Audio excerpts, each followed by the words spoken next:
All right, good morning, everyone. Good morning. Gonna wait for just a couple people to join us.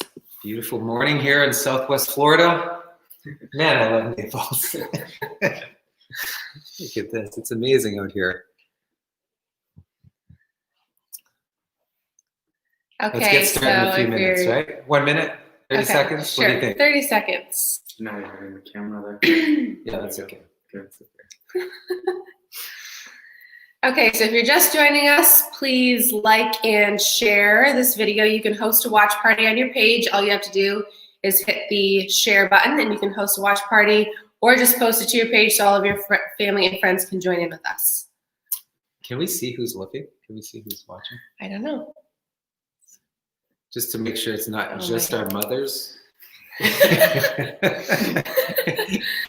Hi, moms. It's just our mothers watching. So if you're tuning in, let us know. We can't see who's watching, so let us know if you're joining us. Leave us a little comment, say hi. Yes, please. Okay, should we get started? Sure. We're in. Okay, so today we're going to continue on our Regenerate series, talking about how to regenerate the body naturally, because we have this amazing regenerative potential, but it's just a matter of tapping into it. And today we're talking about stem cells. Just before we get into it, I want to put it into perspective, because as we were talking about this, we're talking back how, when you're an embryo, when you were an embryo, you're just a group of these like pluripotent stem cells. And each of these cells differentiate into your heart cells, which eventually, after it makes enough heart cells, you have a heart. Your muscle cells, which after enough muscle cells, you have a muscle.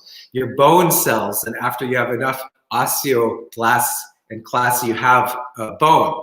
So it's very interesting, because it's not like these stem cells are muscle cells or bone cells or liver cells or heart cells. They become those. So they're these cells that are able to differentiate into anything.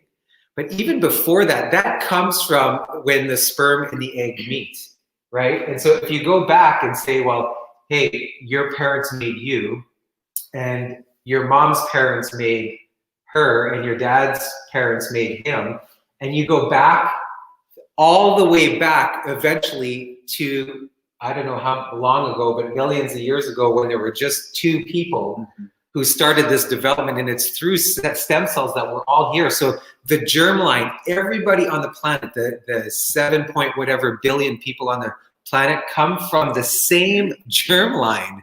And I find that just absolutely mind-blowing and fascinating when you put it into perspective.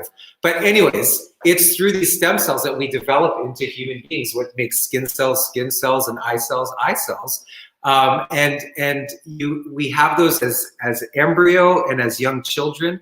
And as we age, we develop less of them, obviously. However, we still have adult stem cells. And it used to be thought that, in your muscle, you had stem cells that would help regrow and heal and repair damaged muscle cells. In your bones, it was for bone cells. But now research has shown us that, we love saying that research has shown us, don't we? Yeah, right? But it's shown that actually you could have stem cells, which your bone marrow is very rich in stem cells, and they can differentiate still as adults into new heart cells, new muscle cells, new bone cells. So it's really fascinating how this works, and it's all based on the needs of your body. So as we get into stem cells, I want to say it's not just humans who have stem cells. If you look at the ginkgo biloba tree, the ginkgo tree, it's a fascinating tree. And I'm talking about this because they produce large amounts of stem cells, more than any other tree. The ginkgo tree lives approximately 3,000 years. And it's been around for millions of years. They're actually saying it's about 270 million years that this tree has been around. And it's the only species that's actually survived the 5 mass extinctions on the planet. So it's gone through 5 mass extinctions, still there. It's the only thing that survived the blast at Hiroshima. So when they tested the atomic bomb, or not tested, but they dropped the atomic bomb on Hiroshima, and everything blew apart. At the center of Hiroshima were these ginkgo trees. And of course, they looked like they were dead. right after the bomb, like everything else was killed. But within weeks, it started to bloom again, which is absolutely fascinating. And these trees regrew. And the reason they're saying that is because they're so rich in stem cells. So we want to find out how can we produce stem cells in our bodies so we can stay young and so we can heal and regenerate with the best possible chances. One of them is actually taking ginkgo, because ginkgo affects all types of stem cell production, which leads to neurons and blood platelets and fibroblasts. Fibroblasts are what create collagen in your body, that stretchy material that's so good for your heart and your skin and keeps you kind of looking young. Liver, heart, endothelium. It's so good for anti-aging, right? Here are other influences, other foods that we can eat that help stimulate stem cells and regeneration in the body. And they do that through tiny little chemical messengers called exosomes. And we're so like excited about exosomes because it's relatively new in the last maybe 5 or 6 years, these discoveries. And they're tiny like nanoparticles. They're actually indistinguishable from viruses. So if you look at a virus under a microscope, an electron microscope, and you look at an exosome under those things, under the same microscope, they're indistinguishable from each other. So that's also fascinating too. And what these exosomes do is they produce, they are messengers, cellular messengers that tell our stem cells to differentiate, that tell certain types of cells to produce more antioxidants so that they can function and regenerate better. So here's an example. Our first example here is grapes. In the skin of grapes, there's what's called resveratrol. And resveratrol has an active ingredient called pterostilbene, and that actually helps develop heart cells, new formation of heart cells in the body, and the new formation of brain cells. So what that grape skin does, it's also found in the skin of blueberries, what it does is it stimulates stem cells that then produce new heart cells and new brain cells, literally. And when I went to school, I was taught that brain cells don't regenerate, and now we know they do. And we know that grapes and blueberries help with the stimulation of these things, and it's done through exosomes, right? There's a study that they did on mice, and then I won't talk about every single one of these foods, but this one's really important. There's a study they did on mice, and they gave grapes to mice who had ulcerative colitis, and then they didn't to the control group, obviously, and they found that when they gave the grapes to the mice, all of those mice, none of them developed the signs and symptoms of ulcerative colitis. They were all able to heal completely from it, 100% of the group, which is extremely rare. But it's because those chemical messengers influence stem cells that helped heal and protect the gut lining from symptoms like ulcerative colitis. And we know that's a toxicity-mediated disease, and it's an autoimmune issue, right? But even if it's an autoimmune issue, these stem cells were able to protect it. So carrots for the eyes, ginger for the immune system, grapefruit, turmeric has, it helps form what's called pluripotent stem cells, which can differentiate into anything. And all of these are found in raw plant foods. And that's why we recommend eating these things in abundance, because that helps produce stem cells. We also recommend at every meal having something that is raw, meaning uncooked fruit or vegetables that will give you the exosomes that help stimulate the production of stem cells. So grapes, carrots, ginger, grapefruit, turmeric, raw plant foods. So raw fruits and raw vegetables, incorporate those in your diet so that you can start producing stem cells and healing and repairing properly and regenerating to the best of your ability. Let's talk about stem cells in a different form now. Okay, so I'm going to talk to you about cancer stem cells and kind of how those work. So we have a little chart on the screen that you can see. So the top little flow chart there is how normal stem cells work, and the bottom is how they multiply when cancer stem cells are involved. So the mother stem cells are the stem cells that produce the daughter stem cells. And when you go to get a test or a scan or whatever that you're looking for, if you're looking for cancer, they detect the daughter cells, which multiply much faster, and what most of the tumor is made up of. So the mother cell can get down to 1 out of, I think it was 10,000 cells, which is very, very small compared to the daughter cells.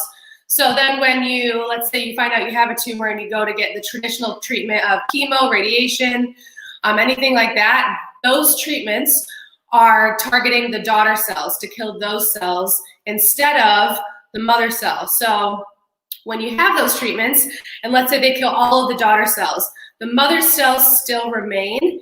So unfortunately, those treatments, when they go from a non-malignant tumor, with all of those radiations and treatments, they can come back kind of with a vengeance to highly malignant tumor cells. Yes, Which is so in very other words, dangerous. the mother cells resist Right. the treatment and actually become stronger and more Change. potent Yes, because exactly. of the treatment. Exactly. And the radiated reprogrammed cells have over a 30-fold increase relative to non-irradiated breast cancer cells. And this isn't only in breast cancer, I just use that as an example. The locations can be anywhere from breast, prostate, liver, and pancreas. It's all shown kind of the same situation with the mother and the daughter cells in traditional treatment. So there are different ways that you can stimulate cancer cells in a healthy way. Dr. Alex is going to go over those with you. Hold on, I have a question. I have a question for you. Okay. When we talk about the top one, where you have a normal stem cell and then you have the cancerous stem cell, how does a normal stem cell become a cancerous stem cell? Through chemical mediators. Yeah, right? And so how, lifestyle, the things that you put in your body, harmful foods, harmful toxins, not a healthy mindset. and it's why we're so adamant about changing your personal care products. Right. Watching like the type of paint that you paint your house with. You could get no VOC, volatile organic compounds, paints. Like all this stuff seems like almost trivial sometimes, but it's so important. Okay, sorry. No, you're good. Yeah, and there's other things that you can do as well to increase the production of the stem cells that, like what Dr. Joel was saying, will then go to the certain locations depending on what's needed. And along with everything that he talked about with what you should put in your body, one thing that's not on here, I recommend fasting. Fasting will increase the amount of stem cells in the blood from the bone marrow, which will then, like what Dr. Joel was saying, will go to the heart, will go to the liver, wherever is needed to then Even more benefits of fasting. More benefits of fasting. And then chiropractic, yoga, stretching, exercise in general, just by moving your body, moving the joints, that will increase the production of the stem cells from the bone marrow or the fat. Right? There was a study done with yoga that showed that there was an increase of the migration from the stem cells from the bone marrow just by doing yoga. And just by moving your body will allow those stem cells to get to the blood and to help improve the muscles, the ligaments, the discs between the joints. All of that will be improved by just moving your body. One of our patients is arguably the best yoga instructor in all Southwest Florida as well. So if you need help with that, ask us. Yes, and we can give you your information if you want that. Yeah. But yeah, so chiropractic, yoga, stretching, exercise, fasting, along with all the things that Dr. Joel talked about. We recommend that you do these things before going to the next step, right? Which the next step would be the injections, right? So you've heard this is like a big fad right now. Right? Yeah, this is big. A lot of people come in. They've been dealing with some joint issues. They most likely haven't tried everything before getting to the injections because unfortunately a lot of times people are wanting the quick fix, right? And the stem cell injections most of the time or a lot of the time don't even work for a lot of people. But one thing that we recommend if you are going to do the injections after you've tried everything is to use your own stem cells, right? So there's many different treatments, different ways that you can get stem cell injections. Whether that's from the embryo stem cells or from an adult stem cell from another source that's then injected into you. The issue with that is that there are possible latent autoimmune issues later on in life with that because your body could reject those stem cells that are then being injected in you. So we recommend your own stem cells, whether that's from bone marrow, which is not as common, or from your fat stores, which will then be injected in the site of that needs to be improved, whether that's a muscle issue, a ligament issue, a joint issue, or whatever it may be. Can I just say that because I have friends who do this for a living, And even then, don't get too excited about it, because even then they say that even though they do it for a living, the uptake or the positive results in patients is like less than 50%. So this is by no means a panacea, even though we're hearing a lot about it right now. So, you know, if you're going to go down this route, you know, I wanted to say do it at your own risk, but like have realistic expectations, because for more than half of the people, they don't notice a difference after they have stem cell injection. So it's much, in my opinion, much better to spend a few years doing what we recommended: yoga, chiropractic, exercise, eating the foods that promote the stem cells, rather than just going for the what I would consider the easy way out and get the injections. Yeah. And that is the realistic aspect of it. It may take a few years, right? Because most likely it's been 10, 15, 20 years that you've put your body through all these different stressors.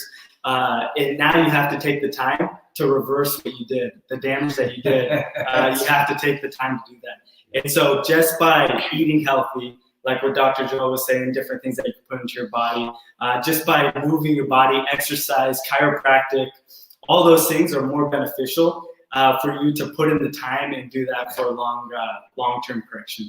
Awesome. Okay. So we have some awesome topics coming up for you. The mini-series dates that we have continue next week. We're doing the immune system, followed by heart disease and cancer, brain health, and then reframing aging. Again, all building up to our Regenerate event. So if you guys have any comments, questions about stem cells, please put them in the comments. Share with your friends, family, have them join in with us next week as well. All right, so we hope to see you guys then. All right, see you next week.